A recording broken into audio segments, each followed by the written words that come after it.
Después de 8 años acompañando a opositores de educación, más de 7.100 opositores que han confiado en nosotros en las distintas formaciones, creo que este vídeo es necesario. Voy a compartirte los 33 miedos que se suelen tener en una oposición y lo más importante, vamos a buscar soluciones. Verás que muchos miedos vienen de la incertidumbre, vienen de no tener la información suficiente, vienen de empezar una oposición sin saber a lo que te enfrentas.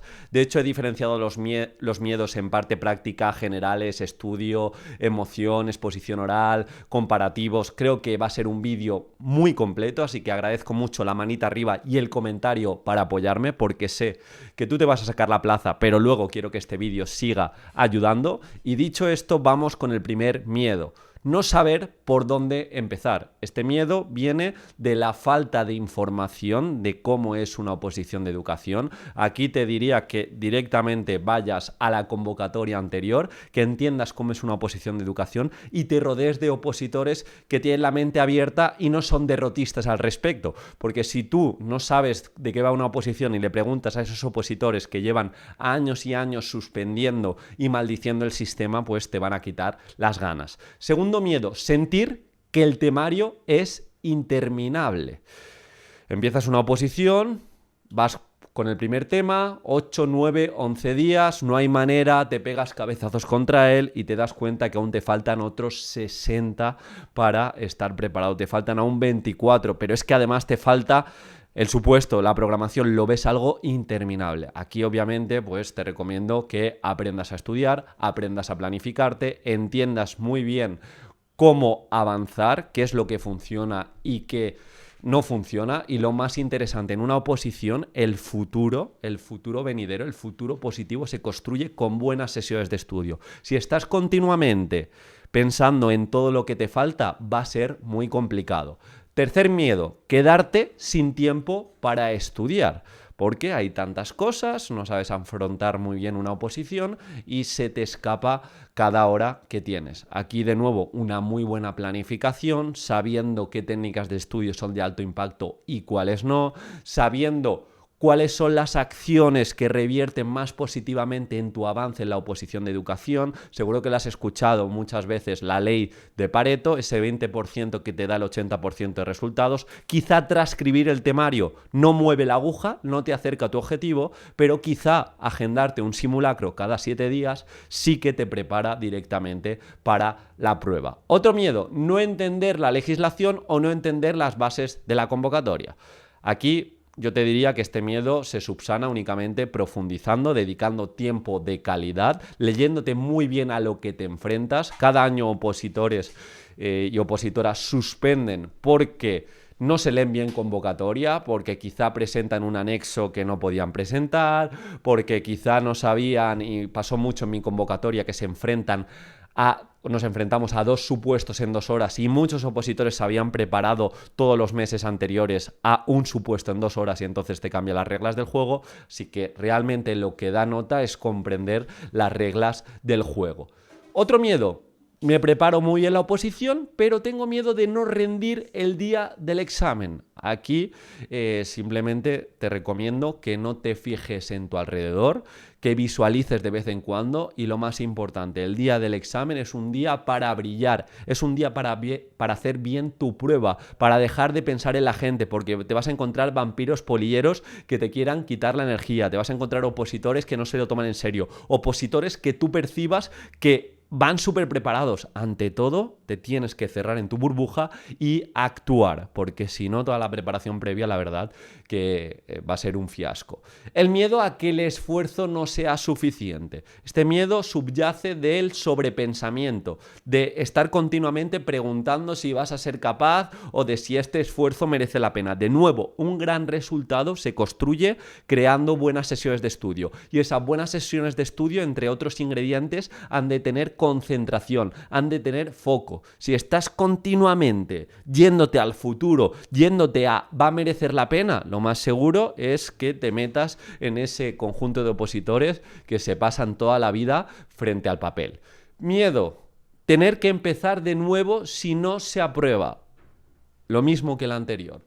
Estás sobrepensando. Antes de hacer el examen estás pensando en lo voy a hacer mal, ojalá tener otra convocatoria, el año siguiente sí que voy en serio, y en muchas ocasiones no hay año siguiente o no aparece la oportunidad como este año. A mí me ocurrió en mi convocatoria que muchas personas de mi competencia, conforme se hicieron los tribunales, pensaron, vale, este año voy a probar, voy a bajar el listón y voy a bajar mi energía de estudio y ya el siguiente me lo tomaré en serio. Pues bien, el siguiente no hubo oposiciones y luego nos juntamos con cuarentena y muchos de esos opositores siguen estudiando. Entonces yo te pido que te presentas este año, te presentas el que viene, ve a muerte y ya cuando acabe la oposición empiezas a hacerte tus divagaciones mentales o lo que tú quieras. No saber equilibrar estudio y vida personal, más que un miedo, es una idea preconcebida de muchos opositores que se piensan que opositar es dejar de vivir y por lo tanto opositan mal. De nuevo, una buena oposición se construye con horas de calidad en el estudio y horas de calidad de desconexión. Si no, no es sostenible. Entonces, si tú aprendes a estudiar, si entiendes las reglas del juego, si sabes muy bien cómo programar, puedes perfectamente dedicar de media entre 3 y 4 horas cada día y el resto de tiempo pues trabajar, estar con tu familia, tiempo de calidad, etcétera, etcétera. Pero no te fíes de la vida de otros opositores. Entramos ya a la sección de miedos en el estudio. Primero, no recordar lo estudiado, es decir, estoy mucho frente al papel y pienso que ese esfuerzo no va a tener ningún tipo de beneficio a mi memoria a largo plazo. Aquí, ¿cómo lo reducimos? Formándonos. De hecho, la incertidumbre, la incerteza se suele atacar construyendo buenas habilidades y en el estudio la habilidad que te recomiendo es que aprendas cuáles son las técnicas que funcionan y esto no va de coger un post o coger una publicación y como tiene muchos likes intentar aplicar la técnica japonesa del estudio. Esto va de mirar en la ciencia lo que más se ha estudiado en las aulas y en otros estudiantes y coger las que realmente tienen alto impacto y las que no tienen alto impacto reducirlas. Aquí tenemos la evocación frente al subrayado continuo, tenemos la práctica espaciada frente a hacer esquemas con el material delante. Por lo tanto, el no recordar lo estudiado, pues se ataca aplicando buenas técnicas de estudio. Quedarse atascado frente a temas que son muy complejos y muy difíciles. Realmente todos los miedos del estudio se pueden atacar con buenas técnicas de estudio, pero este en concreto, temas difíciles, se atacan teniendo más conocimientos previos. Es decir, en vez de ponerte a avanzar, te recomiendo que hagas un pequeño bosquejo previamente de entender muy bien el glosario, es decir, las palabras más complicadas, incluso preguntar a expertos de esa temática para que te den funcionalidad al respecto. Número 11, estar estudiando mal o de forma ineficiente. Aquí, ¿dónde tenemos que ir a mirar? ¿Al influencer de confianza? No, a la ciencia. Entonces, aplica más esas técnicas de estudio que la mayoría, las buenas, son contraintuitivas, es decir, estar sin el material delante, cuesta más, pero a largo plazo vas a recordar más y poco a poco ese miedo se va a ir haciendo más pequeño. ¿Qué otros opositores estén mejor preparados? ¿Qué otros opositores tengan más tiempo? Aquí te pido que no te compares. Es muy difícil compararte con personas con las que no vives, con personas con las que no sabes cómo estudian al 100%, es decir, en su vida privada. Y, de nuevo, el proyectar que una persona que tú veas que estudia muy bien, el día del examen también lo haga bien, son incertezas. Así que rango de control, me voy a mi día a día. Yo intento ser mejor estudiante cada semana y así verás que estás mucho más preparado. No poder adaptarse a las diferencias o a los problemas que surjan en tu vida. Aquí te recomiendo que tengas una planificación flexible con distintas semanas de rescate, porque al final no eres un robot de que te digas 40 semanas de estudio, voy a hacerlo bien en esas 40 semanas, ten esas semanas de rescate, en vez, si tienes 40, pues cuenta con 35 y esas 5 malas semanas que puedes tener para tener cierta flexibilidad. Perder la motivación durante el proceso, no busques la motivación, un opositor motivado no es un opositor bueno, porque el gran opositor entiende que la motivación son ciertos momentos y la motivación se construye desde la capacidad, es decir, desde aplicar técnicas de estudio y sentirse competente. Desde estamos en diciembre, enero y miro a mi yo de noviembre y octubre y me veo mucho más capaz en cuanto a habilidades de escritura, en cuanto a habilidades de comunicación, en cuanto a habilidades de concentración. Entonces, la motivación aparece continuamente si vas avanzando. Y da igual motivación o no, porque el cerebro va en contra de ti. El cerebro va a decir, oye, no quiero estrés, no quiero estudio, yo quiero estar tranquilito, quiero estar con mis estímulos, con mi gratificación instantánea. Pero claro, si le haces caso, pues la oposición cada vez se va más lejos. 15. No ser constante o abandonar a medio camino. Mi talento es la constancia. Sin constancia no se consigue nada que merezca la pena. Así que en vez de tener ese miedo, crea sistemas, afila muy bien el hacha para que no dependas tanto de la motivación. Vamos a la parte práctica. Nos metemos ahora en los supuestos. No saber cómo resolver un supuesto práctico. Aquí, ¿qué podemos hacer? Especializarnos en nuestra materia, entender cómo está dividida en cuanto a contenidos, entender los objetivos de etapa, el perfil de salida, entender distintas casuísticas que me puedo encontrar, y para ello tengo que hacer muchos tipos de supuestos. Y lo uno con el siguiente miedo, que es no aplicar bien la legislación.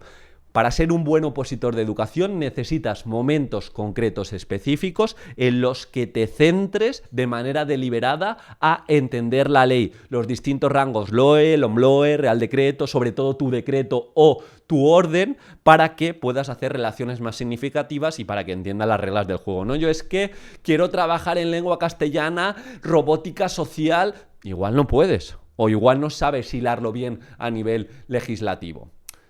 Parte práctica también, presentar una programación incompleta o débil. Aquí me voy a convocatoria y voy a cumplir 100% lo que me piden esos criterios de calificación. Voy a ir también a la legislación y voy a ver cómo se crean esas unidades didácticas y esas situaciones de aprendizaje, y voy a responder a los distintos puntos de la manera más concreta posible. Entonces, de nuevo, me tengo que formar y tengo que cumplir convocatoria, legislación y luego psicología cognitiva. Miedo a que ya tengo mi programación, pero que el tribunal perciba que la propuesta es poco innovadora. Tenemos que definir qué es poco innovadora. Que únicamente para mí algo poco innovador es algo que es solo teórico y no se ve la parte práctica, que me dices que vas a llevar muy bien el aprendizaje cooperativo, pero luego no lo veo en tus actividades. Para mí eso es poco innovador. Ahora bien, no es poco innovador, que lo vimos con el caso de Victoria Minaya, que el otro día pasó por Programa para Plaza, que su programación fue bastante normal, entre comillas. Normal comparado con ¿qué? Comparado con programaciones que se ven por internet que están parapetadas de códigos QR, gamificaciones cooperativas, instrumentos donde reinventan la rueda. Pues bien, ella fue muy coherente, aplicó varias metodologías, de hecho llevó alguna gamificación, pero fue muy concreta y se centró mucho en la parte práctica. Resultado, una gran nota. Entonces, la innovación va muy unida de lo que utilices, sepas ejemplificarlo a nivel práctico y te hagas un profesional o una profesional de dicha metodología. Os contaba también el caso de Patricia. Patricia, programación únicamente centrada en aprendizaje cooperativo. Ahora bien, de manera paralela, ella aplicaba tremendamente bien la evaluación formativa, el DUA 3.0, evaluaba bien el aprendizaje cooperativo. Entonces, el poco innovador, si me formo y soy práctico, para mí no hay problema. Miedo de no sorprender al tribunal. He hecho una gran programación y tengo miedo de no sorprenderles, entendiendo sorprenderles con no aburrirles, con ser útil. De nuevo, piensa en cómo tus recursos, tus propuestas, tus metodologías, tu evaluación, tus instrumentos le pueden ayudar en su día a día docente. Piensa también en simplificarle los puntos que van a escuchar mil y una vez. Hablo de, entre otras, voy a hablar de legislación, infografía sencillita. De hecho, esto lo hemos visto recientemente en la clase de maquetación de Programa para Plaza. Os recomiendo mucho que le echéis un vistazo a esta primera edición del curso. Creo que es la formación más completa que hemos hecho, y en ese sentido nos centramos mucho en hacérselo visual al tribunal. Más allá de sorprenderles, simplificarles, ser útil, entender, por un lado, que en ocasiones la sorpresa no va unida a más notas, sino hay que sorprenderle con sentido. Entonces, primero, yo tengo una gran programación. Segundo, tengo una gran forma de exponer. Y tercero, ya me meto en hilos conductores y me meto en metáforas. Y aquí aprovecho para hilar con los miedos en la exposición oral. Miedo escénico o a quedarse en blanco. El miedo a quedarse en blanco, la mayoría de veces ocurre por exceso de preocupación y defecto de ocupación. La mayoría de personas que se quedan en blanco en la exposición es porque no han trabajado lo suficiente o no han trabajado de manera inteligente. Me explico, yo me quedo en blanco, perfecto, te puede pasar, pero no tienes un plan B para retomar por donde te has quedado. Eso se puede trabajar y te puedes hacer guiones que te predispongan a... Te quedas en blanco, no te van a suspender por ello, retomas por donde toca. Y el miedo escénico, de nuevo, puedes consumir todas las formaciones de oratoria que hay en internet, pero si tú finalmente con toda la teoría no haces algo, ese miedo escénico cada vez se va a hacer más grande.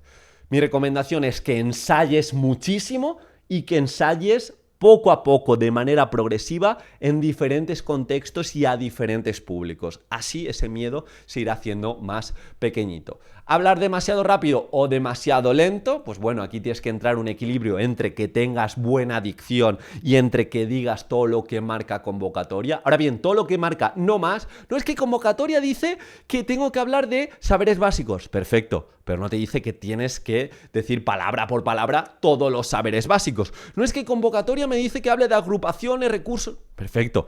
Te dice que hables, no que pongas todos los ejemplos de todas las unidades didácticas. Así que encuentra un equilibrio entre que se te entienda, entre que no aburres, entre pedir opinión al resto de personas, porque muchas veces no somos conscientes de que vamos muy rápido o vamos muy lento. Por cierto, ¿has llegado hasta aquí? ¿Has llegado hasta aquí? Si es así, sé que el 70% no está aquí. Tú 30% que vas en serio, quiero que me dejes en los comentarios. Hago el miedo pequeñito. Vamos a dejarlo ahí. A ver quién ha llegado a este miedo número 22. Venga, que quedan solo 11. Número 23. No captar la atención del tribunal. Va muy unido a hacérselo práctico, a ser útil, a tener ciertos momentos de inflexiones de voz. Hay opositores que tienen cosas chulas para mostrar, pero no controlan la voz y se van con una voz así todo el rato neutra, donde te pueden hablar del OMLOE y de una gamificación cooperativa que acaba en un aprendizaje-servicio con el mismo tono. Por lo tanto, sí que te pido que te enamores de tu documento y un poco en función de ello, la comunicación con pasión va a ir de la mano. Y eso funciona muy bien a la hora de introducir pequeñas inflexiones de voz. Yo es algo que me ponía en el guión, algunas flechitas cada X minutos para saber que tenía que subir el tono o cambiar la cadencia o cambiar, me iba de grave a un poquito más agudo. Bueno, en definitiva, también crear esa experiencia útil a nivel vocal. No cumplir con el tiempo establecido. Aquí ensayo, práctica, ensayo. Si tengo que priorizar algo, me voy a ir más a la parte práctica. Olvidar algún punto clave durante la exposición. Preocupación u ocupación. Ocupación. Tengo muy claro y voy a ensayar en consonancia del tiempo que tengo para cada apartado. Si en algún momento dado, a mí me pasó, recuerdo que en metodología no hablé de TICs, iba por inclusión, hice una alusión a las TICs que las metí bien con atención a la diversidad y luego en la unidad didáctica profundicé más. Entonces, en ese sentido, trabajarlo y tener un guión que te predisponga a que si hay un error, rápidamente lo subsanes. Responder mal a las preguntas del tribunal. Este es un miedo de los más recurrentes en el opositor y es que es normal que te puede preguntar el tribunal, pero aquí normalmente si tú has trabajado la programación, si aquello que llevas es realista, si incluso te adelantas a objeciones, esas preguntas se reducen o incluso las preguntas que te hacen por compromiso porque salen convocatorias suelen ser muy sencillas. Yo eso lo hice. Dentro de mi discurso yo hablé de plataforma y twinning, de programa Ruler, hablé de evaluación formativa, hablé de atención a la diversidad vinculada con la rueda del DUA, hablé de ciertos aspectos que sabía que les podían sonar muy poco y podían dar pie a sonar poco realistas porque el tribunal era bastante tradicional. Entonces en mi discurso estaba muy bien explicado y hablaba también de posibles objeciones que nos podíamos encontrar con esas metodologías y las solucionaba. Bien, vamos que solo nos quedan 7, el 27 nos metemos ya a miedos comparativos. Hemos hablado un poquito de esto, pero sentir que la competencia es insuperable, no te creas nada por experiencia, que te den igual las opiniones de las personas si no son constructivas. ¿De qué te sirve pensar que es imposible? ¿De qué te sirve pensar que fulanito te diga, mira, se presenta ahí César Bona?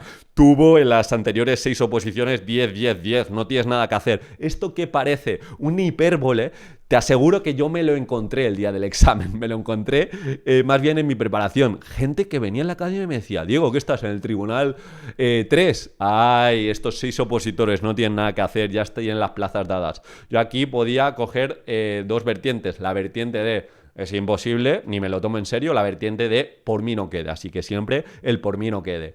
¿Qué otros opositores lleven cosas similares a ti y destaquen más? Trabajo, profundizar, ser genuino, obsesionarse entre comillas en el buen sentido de aquello que lleves, lo ates muy bien, ejemplifiques, resuelvas objeciones, buenos materiales, etcétera, etcétera. Te va a dar igual si eres constante en ello tu competencia. Vas a ser, o al menos vas a estar en ese percentil que cuida los detalles. Y no hay tanta gente que cuide los detalles y profundice. Número 29, creer que las plazas ya están asignadas. Genial, igual están asignadas, lo que tú quieras, pero tú si has decidido opositar, apunta altísimo, ve a muerte, porque como mínimo, si no es ese año, vas a coger una inercia muy positiva para que estés más cerca que nunca y en el siguiente, cuando aparezca la oportunidad, la cogerás. Miedo número 30. No aprobar después de tanto esfuerzo. ¿Qué hemos dicho de esas proyecciones futuras? Nanay, no existen. Genial. Está esa suposición y es normal que aparezca. Y el cerebro te va a lanzar esas tonterías. También tu círculo, porque no suelen pensar mucho. Yo es algo que me pregunto constantemente.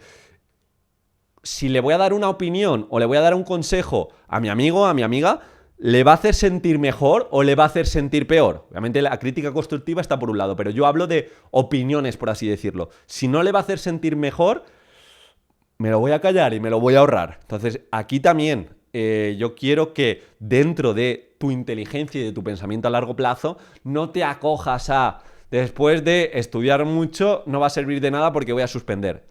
Demuéstrale al tribunal que si te suspende o no te da la plaza, se siente incluso mal. Demuéstrale con una buena propuesta y verás de nuevo, de manera irónica, que estarás mucho más cerca de tu objetivo. Miedo número 31. No tener un plan B, es decir, he paralizado mi vida por la oposición y si suspendo, me quedo sin nada. Aquí la recomendación es que no paralices tu vida por la oposición. Que intentes compatibilizarla con otros aspectos o con otros trabajos. Que si tienes, porque es un buen año, y tienes que paralizarla y dedicarte solo a la oposición, porque aquí me están escuchando muchas personas que tienen contextos muy diferentes, genial, no te preocupes, que si tú te pones a buscar trabajo el año siguiente no hay oposiciones, estoy seguro que con tus habilidades, y si has llegado hasta el miedo número 31, me consta que eres una persona crítica que quiere mejorar, no vas a tener ningún tipo de problema. La vida es incertidumbre, nosotros nos preparamos en habilidades y lo que nos dé la vida lo abrazamos y nos adaptamos. Miedo número 32, tener que explicar el fracaso a familiares o amigos. Eso es un mal menor. Ya cuando llegue veremos, pero si llega de una forma muy natural, lo normal en una oposición es fracasar, si no todo el mundo sería funcionario a la primera y en el primer momento, así que de una manera muy natural es parte del proceso, igual que cuando somos docentes y nuestro alumno erra y tiene algún problema con algún criterio, le decimos que la vida sigue, aquí la vida sigue y no pasa absolutamente nada. Y el último miedo, repetir el proceso entero otra vez. Cada año, cada oposición es un mundo, no te vayas a ese pensamiento, en el día a día intenta construir una gran oposición, pero si se diese el repetir otro proceso entero, como mínimo te aseguro que si este año lo haces bien, te llevas unas habilidades y una inercia que no va a tener tu competencia cuando se ponga en serio. Entonces, cada año es un mundo. Tenemos, que es profesora de programa para plaza, de hecho, Mai, que se sacó... Empezó a opositar en el año 2018 y desde 2023, o sea, 2008, perdonad, 2008, que empezaba yo magisterio, en el año 2023 se hizo funcionaria. Por el camino no dejó de vivir, por el camino no se agobió, bueno, sí que se agobiaría en ciertos puntos, pero lo que os quiero decir que tuvo hijos, siguió trabajando en diferentes comunidades y el año que se lo tomó más light, por así decirlo, ahí estuvo y ahí cogió la oportunidad de la plaza. Así que si nosotros realmente en cada oposición no dejamos de vivir, somos cada vez un poquito más buenos en habilidades que nos van a permitir también enseñar mejor, ser mejor estudiante, ser más resilientes y demás, os aseguro que más temprano que tarde vais a sacar plaza. Dos tipos de opositores y opositoras, aquellos que abandonan y aquellos que tienen plaza. Y tú, que has llegado hasta aquí, estoy seguro que eres de los segundos. Un abrazo.